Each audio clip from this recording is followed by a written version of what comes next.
अस्सलाम वालेकुम नाज़रीन, मैं हूं आपके साथ उस्मा एजाज खान। न्यूज़ कैफ़े में मैं और मेरी टीम कहेंगे आपको खुशामदीद। कैसे हैं आप लोग? ठीक ठाक हैं? वीकेंड कैसा गुजरा आपका? यकीनन मस्ती भरा, मोहब्बत भरा, फ़न के साथ आपका वीकेंड गुजरा होगा। लेकिन साथ ही साथ स्कूल की तैयारियां शुरू हो चुकी होंगी क्योंकि बच्चों का चल रहा था ऑटम ब्रेक और अब ऑटम ब्रेक ख़त्म हो चुका है।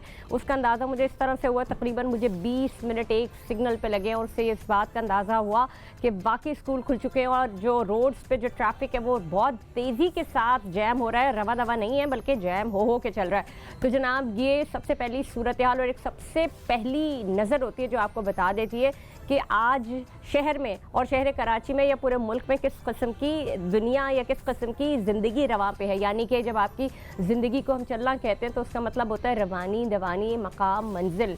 इसी को ज़िंदगी कहते हैं और इसी का नाम ज़िंदगी है। और जब आपकी ज़िंदगी में ये सारी मसरूफियात शामिल होती हैं, यानी कि तो फिर आपको जो वीकेंड होता है वो फिर उसी हिसाब से चलना शुरू हो जाता है। आप थोड़ा सा रिलैक्स होते हैं जब आपके बच्चों की छुट्टियाँ होती हैं। लेकिन जैसे ही जो पहला हफ्ता आता है तो फिर एक ऐसी गाड़ी चलती है जिसमें चाहे बच्चों के कप यूनिफॉर्म्स को प्रेस करना हो या इसके अलावा दीगर जो उमूर होते हैं। वैसे नॉर्मली मैं अपनी बात बताऊं, मैंने हमेशा ज़िंदगी में कोशिश ये की है कि बच्चों के अगर 5 डेज़ अ वीक उनका जो स्कूल होता है तो 5 यूनिफॉर्म उनके रेडी रहते थे ताकि वो हर दिन एक एक नया यूनिफॉर्म पहन के चले जाएँ और फिर जो है वो सैटरडे संडे को उनके फिर पूरी रिफॉर्मिंग होती थी। और उसके बाद मेरा ये स्टाइल था। लेकिन नॉर्मली हर एक नहीं भी कर रहा होता, किसी के 2 यूनिफॉर्म्स होते हैं, किसी के 3 यूनिफॉर्म्स होते हैं, फिर उसमें सारी चीज़ें चल रही होती हैं। लेकिन कभी कभी ये भी होता था उसमें से कभी किसी का एक चीज़, किसी की बेल्ट खो गई, किसी का ये खो गया। जब इतनी सारी चीज़ें होती है, लेकिन जब 1 या 2 होते तो आप बड़े कॉन्सेंट्रेट होकर उसके ऊपर काम कर रहे होते।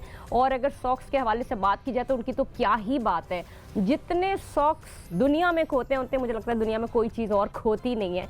तो ये पता नहीं कहाँ चले जाते हैं। हमेशा एक पीस रह जाता है और 2 पेयर में से एक रह जाते हैं और बाकी गायब हो जाते हैं। तो उसको ढूंढने के लिए कभी कभार आपको एक तरह के 2 सॉक्स लेने पड़ते हैं। कभी थोड़ा सा डिज़ाइन में फ़र्क आ जाता है क्योंकि वो होता है कि होते वाइट सॉक्स ही हैं, लेकिन इतने उसके पेयर्स ख़रीदे जाते हैं जो स्कूल के बच्चों के जो यूनिफॉर्म और उसके साथ जो उनके सॉक्स होते हैं, लेकिन वो समझ में नहीं आता कि हर 15 दिन बाद वो सॉक्स जाते कहाँ हैं। तो माँओं का एक ही टेंशन और ये बड़ा प्रेशर होता है कि जब वो अपने बच्चों के कपड़े तैयार करी होती है और जब वो सॉक्स के ऊपर जाती है तो देखते हैं कि भाई जी सॉक्स का एक पेयर ख़त्म है, अब क्या किया जाए। तो हमेशा अपने स्पेयर में ये सारी सब चीज़ें रखें और एक ना एक सेट ज़रूर रखा करें ताकि वक्त मुकर्रर पर आपको वो सारी चीज़ें मिल जाए।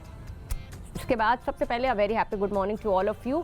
हम बात करेंगे अगर कुछ गर्मी के हवाले से, तो गर्मी इतनी ज़्यादा बढ़ रही है। अक्टूबर का महीना और गर्मी इतनी, वैसे नॉर्मली हम ये बात करते ही हैं अक्टूबर का महीना और महीनों से ज़्यादा उनकी निस्बत गर्म होता है। अब वो गर्म क्यों होता है? क्योंकि मौसम चेंज हो रहा होता है। लेकिन हमने ये भी देखा होता है कि अक्टूबर के महीने में कुछ कहीं से खुनकी आ जाती है, लेकिन इस दफ़ा कुछ ऐसा दिख नहीं रहा है और गर्मी की शिद्दत बढ़ती ही चली जा रही है। अब सर्दियों की आमद होता ये था कि नवंबर से आपका मौसम थोड़ा सा आपके पंखे बंद हो जाते थे, लेकिन मुझे तो अभी ऐसे कोई आसार नज़र ही नहीं आते। 3 से 4 दिन रह गए हैं अक्टूबर ख़त्म होने में और नवंबर शुरू होने में, लेकिन दूर दूर तक सर्दी का या खुनकी का एहसास ही नहीं हो रहा है। अब उसकी वजूहात क्या है? ग्लोबल वार्मिंग है या जो ग्लोबल जो क्लाइमेट चेंजेस हैं उसका असर है, या ओवरऑल ये एक सिस्टम है अल्लाह ताला का बनाया हुआ कि उस रोटेशन के हिसाब से कितना सूरज रहना है और फिर कौन से महीने में सर्दी पड़नी है। अब ये उसी हिसाब से चल रहा होता है जैसे कि एक ज़माने में रमज़ान सर्दियों में आने की हम सिर्फ सोच ही सकते हैं कि वो भी कभी आएंगे, लेकिन ग्रेजुअली मुझे लगता है कि इसी तरह से आगे बढ़ते चले जाएंगे और रमज़ान भी कभी ना कभी सर्दियों में आ ही जाएंगे। तो जनाब, इस वार्मिंग के ऊपर, इस गर्मी की शिद्दत के ऊपर उसका इलाज किस हद तक मुमकिन है और इसी के ऊपर बात करेंगे। बहुत ही मेरे मुअज़्ज़ज़ मेहमान, आपने बहुत सारे TV चैनल्स पे देखा होगा और इंतहाई पॉजिटिव वाइब्स आती है उनके पास से। मैं आज हरे रंग के कपड़े इसीलिए पहन के आई हूँ कि उनके उस एजाज़ दे सकूँ जिससे हमें ग्रीनरी का एहसास हो। तो जनाब, तौफीक पाशा साहब से आपकी मुलाकात कराऊंगी। अस्सलाम वालेकुम, कैसे हैं सर आप? शुक्र है, ठीक ठाक है, खैरियत से? बहुत शुक्रिया आपकी आमद का। तौफीक साहब, ये बताइए, अक्टूबर का महीना शुरू हो गया। नॉर्मली अक्टूबर का महीना गर्म तो होता ही है, लेकिन खुनकी आ जाती है कहीं से थोड़ी बहुत। इस दफ़ा कुछ ऐसा एहसास नहीं हो रहा है, गर्मी बढ़ती जा रही है और फोरकास्ट ये कि अभी 3-4 दिन और ऐसी गर्मी पड़ेगी। जी बिल्कुल, आपने बिल्कुल वजह कहा कि पहले भी गर्मी होती थी अक्टूबर के महीने में और सख्त गर्मी होती थी। और मुझे जो याद है कि 70 की दिहाई में तो लू भी चलती थी। अच्छा। जो अब हमारे यहाँ वो लू वाला सिलसिला जो है वो ख़त्म हो गया है। ठीक है। लेकिन गर्मी फिर भी होती है। अच्छा, लू किसे कहते हैं पहले मुझे लू जो ये एक बहुत गर्म हवा चलती है। अच्छा। बहुत गर्म हवा, और ऐसा लगता है कि जैसे तंदूर में से हवा आ गई है। और अक्टूबर का महीना नॉर्मली हॉट एंड ड्राई होता था। ओके। ह्यूमिडिटी लेवल्स बहुत कम होते थे, समंदर की हवा रुक जाती है, ठीक है। और जो ज़मीन की हवा है, और वो भी ख़ास तौर पे बलूचिस्तान से हवा चलती थी, जी जी और उसमें ड्राइनेस होती थी। उस ज़माने में हाथ होंठ वगैरह जी ये जी, फट और जाते वो थे, ना ड्राइनेस। एड्स भी वही आने शुरू हो जाते थे जी। कि जी अब ड्राई वेदर। और जैसे आपने कहा कि शाम को कोई 18-20 तारीख अक्टूबर से वो शाम को एक खुनकी आ जाती थी। जी। अब टेम्परेचर ड्रॉप होता है, कोई 22-23 तक आ गया है रात का टेम्परेचर, लेकिन वो खुनकी अभी तक खुनकी नहीं है ना, मुझे खुनकी नहीं आई है। सर्दी की एक हल्की सी कहीं आपको रमक लगती थी ना। अच्छा, आज सुबह जब मैं बाहर निकला हूँ तो मुझे ओस नज़र आई है, शबनम जी नज़र जी, आज आई है। बहुत शबनम आज था। थी। तो ये है मौसम बिल्कुल चेंज होने की एक इंडिकेशन है। अच्छा। और पाकिस्तान का जो नक्शा है, हम एलोंगेटेड हैं, तो ऊपर अब आप देखें लाहौर वगैरह में रातें ठंडक हो गई है, लोगों ने पंखे वगैरह बंद करना कर शुरू कर दिए, और उससे ऊपर आप चले जाएं तो ठंडी आ गई है। हर इंसान को महसूस हो रहा है कि मौसम बदल रहा है। बदल गया है, और जो पहले मौसम हमारा होता था वो अब नहीं रहा। जो क्लाइमेटिक चेंजेस हुई हैं, तो कोई ऐसा इंसान नहीं है जिसको महसूस नहीं होता है, और ये तो सब ग्लोबल वार्मिंग का एक हिस्सा ही है। और आप ये देखें कि हमारी जो सर्दियां हैं वो छोटी होती जा रही हैं। जी जी जी, बिल्कुल। वैसे भी कराची में नवंबर के 15-20 तारीख के बाद दिन ठंडे होते थे, जी दिन में ठंडक आ जाती थी, लेकिन अब तो मेरे ख्याल से ये ज़रा ज़्यादा खिंचेगा। और अच्छा, अगर यहाँ से खिंचेगा तो फिर पीछे से भी तो खिंचेगा ना। नहीं, एक वो मसला ये हो गया है कि गर्मियाँ देर तक चलती हैं और जल्दी शुरू हो जाती हैं। तो हम ये देखते थे कि फरवरी के एंड मार्च तक बहुत अच्छा मौसम होता था, ठंडक होती थी, जी। लेकिन अब तो हम ये देख रहे हैं कि फरवरी के बीच में या फरवरी की बिगिनिंग में गर्मी आ जाती है। गर्मी आ जाती है। ठीक है। ये तो बड़ा चेंज बेसिकली आया है। हमारा जो ठंडी का मौसम है, वो महीना shrink है, कर गया है। वो है कौन सा? और जैसे कि आज आपने बात की, मैं बिल्कुल इस बात को करना भी चाहूँगी और जानना भी चाहूँगी कि आज मैं जब सुबह उठी, मैंने गाड़ी अपनी खोली तो पूरी गीली थी। जी, शबनम तो थी। ये शबनम का गिरना किस बात की अलामत है? ये मौसम चेंजेस की तो अलामत है, लेकिन ये गर्मी से इसका क्या ये था? टेम्परेचर डिफरेंसेस जी, अच्छा। दिन और रात में जो टेम्परेचर्स हैं, और क्योंकि फ्रीजिंग मेल्टिंग टाइप ऐसा कुछ? ये बस ऐसे ही समझ लें, फ्रीजिंग की तरफ तो नहीं पहुंचते हैं हम, लेकिन बुखारात तक तो आ ही जाते हैं ना। दिन गर्म हाँ। और रात ठंडी, और हवा में नमी, हाँ, तो ये बुखारात बनते तो हैं। वो ड्यू बन के, शबनम बन के वो सही, बैठती है। ठीक है। और अगर आप देखें तो पूरे मुल्क में इस वक्त, अगर आप मेरे ख्याल से हैदराबाद से आगे निकल जाएं, तो आजकल सुबह सुबह जो है धुंध होती है, और दिन गर्म होता है, रात में ठंडक होती है, सुबह खूब धुंध होती है। और जब सर्दियों के एंड में जब एकदम से आप देखते हैं कि शबनम गिर रही है, क्योंकि फिर शबनम बंद हो जाती है, तो सर्दियों के एंड में जिस दिन रात को शबनम गिरी, आपको इंडिकेशन मिल जाता है कि जी अगला दिन जो है ना वो गर्म होगा। तो ये सारे मौसम से, वो इस दुनिया में हर चीज़ जो है वो मौसम से रिलेट होती है जी। बड़ी अच्छी बात है। अब अगर इसी के ऊपर हम बात करें थोड़ी सी और, कि अब अक्टूबर के महीने से सर्दी सरक गई, यानी कि खुन की सरकी है, लगता है कि ये 15 दिन में या फिर उससे पहले कहीं सर्दी की आमद हो जाएगी। इसी के हवाले से बात भी करेंगे, नॉट आमद एग्जैक्टली, लेकिन कहीं पे कुछ तासुर मिल जाएगा। तौफीक साहब, हम जैसे जो बात कर रहे थे कि अभी ये कितना आपको लगता है टाइम इस खुनकी के आने में, मतलब बज़ाहिर अभी आप जैसे आपने कहा कि हमने आज शबनम देखी, ठीक है, सही है, लेकिन खुनकी का अंसर और ये कब तक जाएगा कि जिसमें हमें थोड़ा लगे कि हाँ जी थोड़ा सा मौसम बदला है। दूसरी बात ये थी कि आपने देखा होगा कि अचानक से कहीं इन्वायरमेंट में कोई स्मेल आ जाती है। अभी पिछले दिनों आपने देखा होगा लोगों ने कहना शुरू कर दिया कहीं से स्मेल आ रही है, इन्वायरमेंट में आपकी कोई स्मेल थी, तो वो क्या था? देखिए, पहला जो आपका सवाल था वो ये है कि आज शबनम नज़र आ गई ना, अब इसका मतलब है कि मौसम बदलना शुरू हो गया है। मुझे उम्मीद है कि ये जो एक्सटेंडेड हमारा हीट वेव वाला सीज़न जो चला है, ये 40 की टेम्परेचर्स और रियल फील तो बहुत ज़्यादा हो गया है, ये अब चंद ही दिनों का मेहमान है। अच्छा, अब उसे 3 दिन लगते हैं, 5 या 7, ठीक है। बट ये ऐसा ही है, ये आखिरी एक वो है ये स्पेल, आखिरी हाँ। झटका है आपका। और इंशाल्लाह डे टेम्परेचर गिर जाएगा, लेकिन ठंडक नहीं होगी, लेकिन डे टेम्परेचर गर्म नहीं होगा। ठीक है, और नाइट टेम्परेचर आपका गिरता जाएगा। ठीक है। जो ये बू आई थी, ये कहा जाता है कि जो समुद्र में भी तो हर किस्म की दुनिया है ना। जी बिल्कुल। जिस तरह हम ज़मीन पे फूल पौधे दरख्त जानवर देखते हैं, उसी तरह समंदर में है। और उसमें इस मौसम में आके कुछ चीज़ें डिके होती हैं और उनका स्मेल आता है। देखिए, जो ग्लोबल वार्मिंग का जो असरात हैं, वो सिर्फ हमारी ज़मीन और ज़मीन के ऊपर हवा में नहीं है, समंदर के अंदर भी असर हो रहा है। अब आप देखें कि हम सारा गंदा पानी जो है, सूरज का पानी, इंडस्ट्रियल वेस्ट, ये हमारे दरियाओं में हम डालते हैं और वो फिर जाके समंदर में जाता है।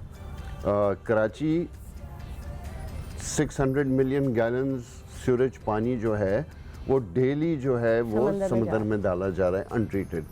तो अच्छा, इसको वैसे दुनिया भर में ट्रीट करके डाला जाता है? जी, ट्रीट करके ही डाला जाता है, या दरियाओं में। आप देखें कि अब आपके जो 2-3 कराची में जो बड़े बरसाती नाले हैं, जो लियारी रिवर है, मलीर रिवर है, इसमें सूरज का पानी बह रहा है। ठीक है। अच्छा, एक तो ऊपर बह रहा है, हाँ। लेकिन ज़मीन भी तो जज्ब कर लेती है, और ज़मीन के अंदर ज़मीन दोज़ एक्वाफर्स हैं, जो पानी के ज़खायर हैं ज़मीन के अंदर, उसमें से हम बोरिंग करके, कुएं करके हम पानी निकालते हैं। उसमें जो पानी निकालते हैं, जो खाली जगह रह जाती है, वही बरसाती नालों से पानी नीचे जाता है। अच्छा। तो हमारे जो एक्वाफर्स हैं, वो भी अब सूरज के पानी से भर चुके हैं। ठीक है। और समंदर में ये जा रहा है। कहते हैं कि इस वक्त दुनिया भर में एक जो कोरल है, कोरल की ब्लीचिंग हो रही है, और जो रिकॉर्डेड हिस्ट्री में सबसे बड़ी ब्लीचिंग है। अच्छा। और कोरल जो है वो ब्लीच हो जाता है, वाइट हो जाता है, और उसके बाद वो कोरल मरना शुरू हो जाते हैं। ठीक है। तो हमने ये पिछले, मैं समझता हूँ तकरीबन 200 साल लगे हैं, जिसमें से ये एक्सेलरेटेड तकरीबन 70 साल रहे हैं, जिसमें हमारा जो इंडस्ट्रियल पीरियड आया, उसने पूरी दुनिया के माहौल को टोटली तबाह कर दिया है। और जो पॉपुलेशन एक्सप्लोजन है हमारी, और हमारे जैसे मुल्क जो पाकिस्तान और ये साउथ ईस्ट एशियन कंट्रीज़ हैं, इनमें एक तो क्लाइमेट चेंज का सबसे ज़्यादा असर इधर आ रहा है। दूसरा ये है कि हमारी पॉपुलेशन, और ख़ासतौर पर पाकिस्तान की पॉपुलेशन इतनी बढ़ गई है कि हर चीज़ की डिमांड ज़्यादा हो गई। यानी आप जो ये बात मुझे बता रहे हैं कि ये पिछले दिनों जो स्मेल थी, उसकी वजह या तो कोई बैरूनी फुजला था या इंडस्ट्रियल फुजला था जो कि उसमें गया। ये तो समंदर के अंदर, या ये किसी खास मौसम से आता है, क्योंकि हमने अक्सर ये भी देखा है, हम किसी रात को देखते हैं कि हमें 3-4 घंटे तक सड़ी हुई स्मेल आ रही होती है। ये मैं DHA की बात कर रही हूँ। वो होता ये कि वो मौसम की वजह होती है, या वो मछलियों भरे ट्रक जा रहे होते हैं। वो मुख्तलिफ है। मैं आपको बताऊँ, अब जहाँ पर हम इस वक्त लोकेटेड हैं, कराची में 90% वक्त होता है जब समंदर की हवा चलती है। ठीक है। ठीक है। जहाँ ये मौसम टर्न होता है और सर्दियों का मौसम आता है, तो नॉर्थ की तरफ से हवा आनी शुरू हो जाती है, जिसको फिर ज़्यादा आती है, हम कहते हैं क्वेटा से आ रही है। जी। अब आप ये देखें कि ये हमारे कराची के नॉर्थ साइड पर जो हैं जितने भी ये अगेन बरसाती नाले हैं, उसमें कचरा डंप किया जाता है, लैंडफिल्स हैं, उसको जलाया जाता है। ठीक है। तो आपको पता है कि अब हो जाएगा, थोड़ी दिनों में हो जाएगा कि ये बलोच कॉलोनी एक्सप्रेस वे पर जो है धुआं आ जाता है। जी बिल्कुल। हवा टर्न हो जाती है ना, वहाँ जहाँ कचरा जला रहे हैं, उस कचरे से जो धुआं है, वो बाकी साल तो समंदर की हवा से वो ऊपर चले जाता है। बिल्कुल सही, बिल्कुल सही। अब रिवर्स हो जाएगी हवा, तो वो आपके, और पहले तो ये होता था कि थोड़ा सा आ रहा होता था, अब ये होने लगा है कि आपके फेज़ 1 में भी पहुंच जाता है, फेज़ 2 में भी पहुंच जाता है। ये धुआं और अंदर आते जा रहा है, क्योंकि बहुत ज़्यादा धुआं है।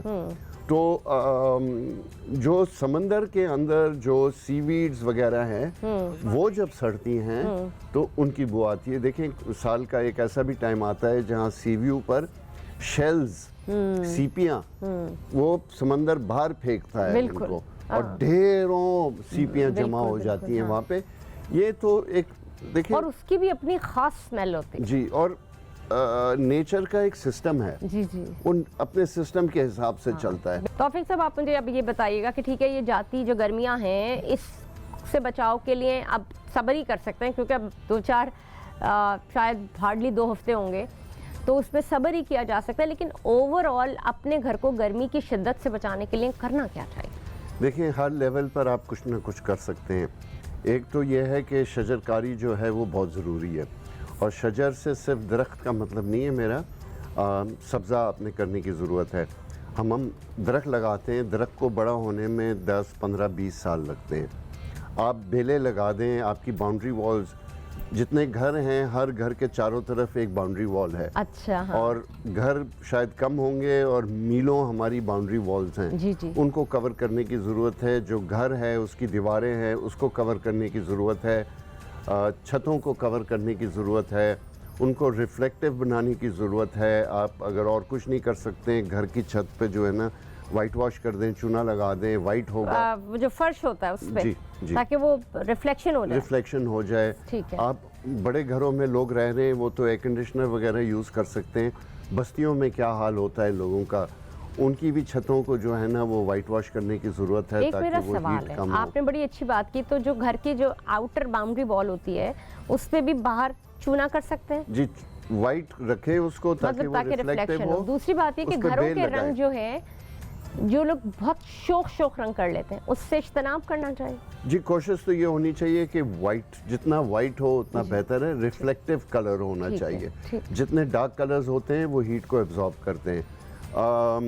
और बहुत सारी चीज़ें हैं जी, हम जो जितना बिजली इस्तेमाल करते हैं, जितना कोयला जलाते हैं, जितना तेल जला रहे हैं, हम छोटी छोटी तो वो कतरा कतरा तो लोग कर रहे होते हैं, और कतरा कतरा करके दरिया बनता है। लेकिन दरिया बनने में हज़ारों साल लगते हैं। हमें वो सारे कतरे अब एक साथ में चाहिए। और तो ये इंडिविजुअल लेवल पर तो हम बहुत कुछ कर सकते हैं। बिजली बचाएं, पानी बचाएं, गाड़ी के चक्कर कम करें, पैदल चक्कर ज़्यादा लगाएं। जी बिल्कुल, प्लास्टिक का इस्तेमाल कम कर दें।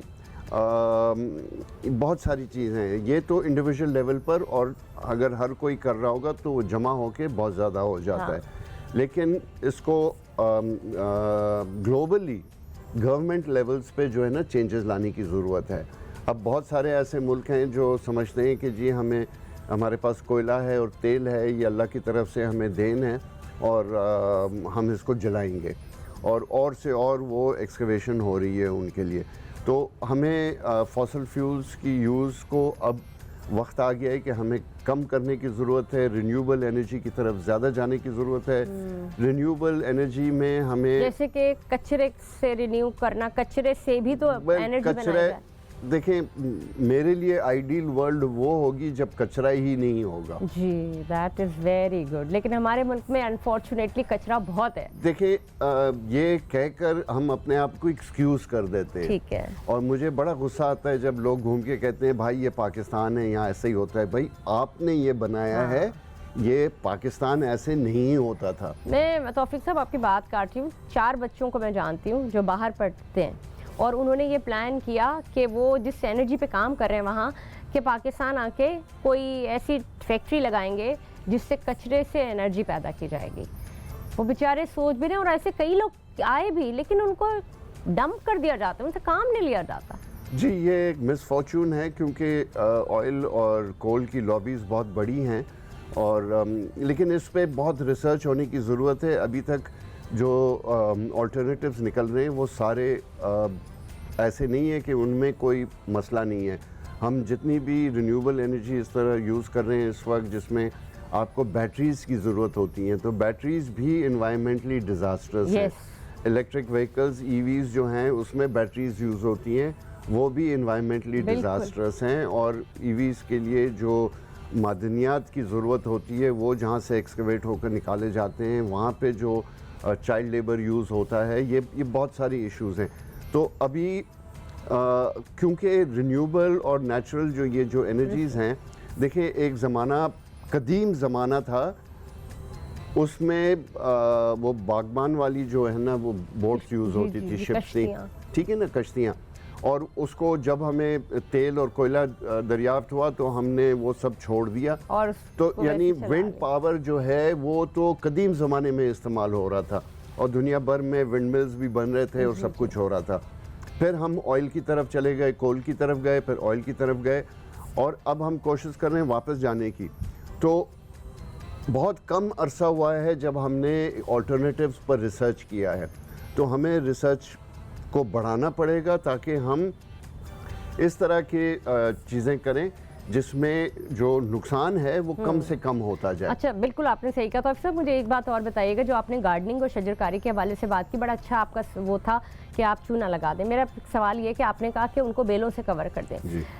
ये बड़े अच्छा एक आइडिया आपने, ऊपर से मतलब ड्रॉपलेट वाली जो बेलें वो कर दी, नीचे से उगने वाली कर दी घर आपने, उससे जो पैदा होने वाले जो कीड़े हशरातुल अर्ज़ हैं वो बहुत होते हैं, उसका भी कोई हल बताएं ना। देखिए वो इंसान के होने से पहले अल्लाह ताला ने उनको बनाया था, और ये बहुत गलत बात होती है कि हम जहाँ जाते डर के मारे ना फिर लोग कटा देते हैं। मैं ये मेरा ये सवाल है। देखिए इंसान अभी हम जैसे पहले बात कर रहे थे ब्रेक के दौरान, आपने कहा अशरफुल मखलूक, तो इंसान को अल्लाह ताला ने अकल दी है।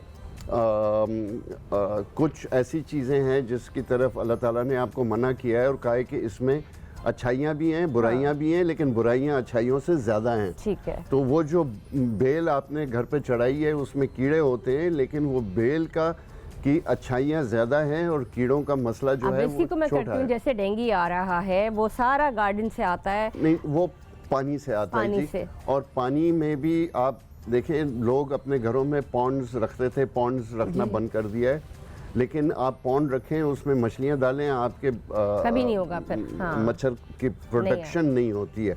बाकी अगर हम गंदगी कम कर दें, सफाई रखें। ये बड़ा बड़ा वैलिड क्वेश्चन था, मुझे याद आ गया, मैंने कहा खत्म ना हो ये जैसे अभी ये कौन सी एक और बीमारी चिकनगुनिया है जी, ये this is just because of मच्छर। अब मसला ये होता है, हमने जो देखा है कि अगर गार्डन हो, बहुत प्लांटेशन हुई है तो मच्छर बहुत होते हैं जी, लेकिन ऐसे भी पौधे होते हैं जो मच्छरों को रिपेल करते हैं। और मच्छर जो है देखें आजकल नहीं, बहुत अरसे से हम ये देखते हैं कि मच्छरों को रात को जो मोहल्लों में चौकीदार हैं और लोग बैठे होते हैं, छोटे गाँव में जहाँ गरीब लोग रहते हैं, बस्तियों में, वो रात को कचरा जलाते हैं, धुआं करते हैं ताकि मच्छर भाग जाए। लेकिन उनको ये भी तो आपने समझाना है कि ये धुआं तुम इनहेल कर रहे हो। हाँ। और इससे तुम्हें बीमारियां हो रही हैं।